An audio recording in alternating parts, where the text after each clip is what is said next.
America में हर कोई glass को 3/4 आइस क्यूब से भरकर पीता है। अब मैं जो कहूंगा वो लोगों को पसंद नहीं आएगा।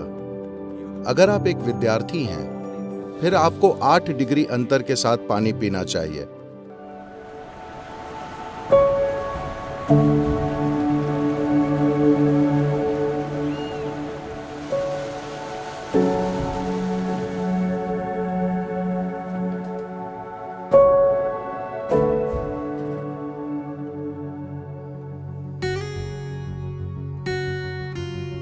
अमेरिका में हर कोई ग्लास को 3/4 आइस क्यूब से भरकर पीता है। अब मैं जो कहूंगा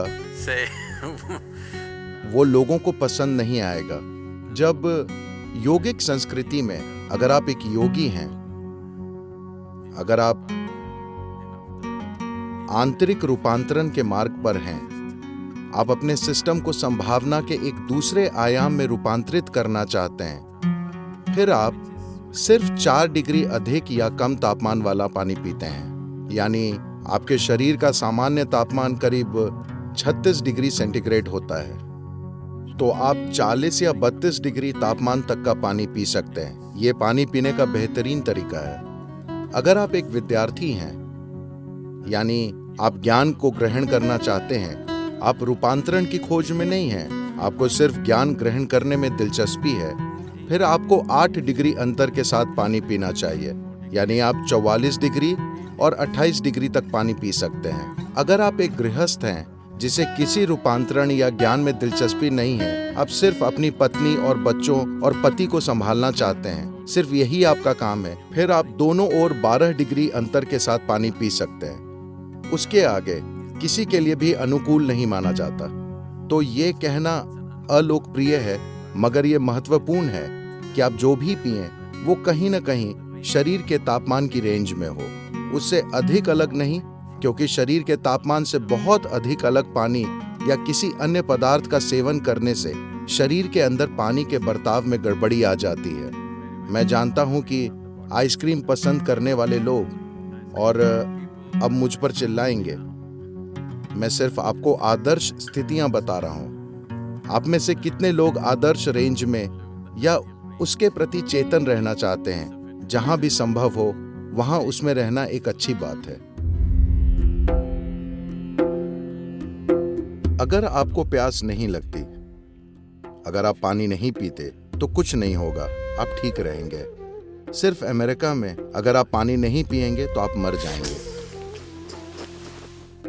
कहीं और लोग ऐसे ही पानी नहीं पीते। जब उन्हें प्यास लगती है तो वो पानी पीते हैं, वरना वे रेगिस्तान में भी ठीक रहते हैं। सिर्फ अमेरिका में ठंडे मौसम में हर कोई बोतल लेकर चलता है और लगातार घूंट भरता रहता है, क्योंकि मार्केटिंग मशीनों ने उन्हें ये यकीन दिला दिया है कि उन्हें ढेर सारा पानी पीना चाहिए। पानी का अत्यधिक सेवन, खासकर अगर उसे छोटे घूंटों में पिया जाए, शरीर सोख लेता है। जब वो सोखता है तो सोडियम का स्तर, जिसका संतुलन बहुत नाजुक होता है, वो कम हो जाएगा। इसका असर बाकी शरीर पर भी पड़ता है। वो दिखे जरूरी नहीं है, मगर मस्तिष्क में सोडियम का स्तर गिरने से मस्तिष्क में सूजन हो जाएगी। इसका ये अर्थ नहीं है कि आपका मस्तिष्क बढ़ रहा है। सूजन एक तरह की बीमारी है, ठीक है, मस्तिष्क का विस्तार नहीं। सोडियम तत्व की कमी के कारण उसमें सूजन आ जाती है। तो सोडियम की कमी के कारण मस्तिष्क में अधिक पानी चला जाता है, जो संतुलन रखने के लिए जरूरी सोडियम की आपूर्ति करने की कोशिश करता है। आपके मस्तिष्क में अधिक पानी का मतलब है कि आप अव्यवस्थित हो जाएंगे, मनोवैज्ञानिक असंतुलन आ जाएगा।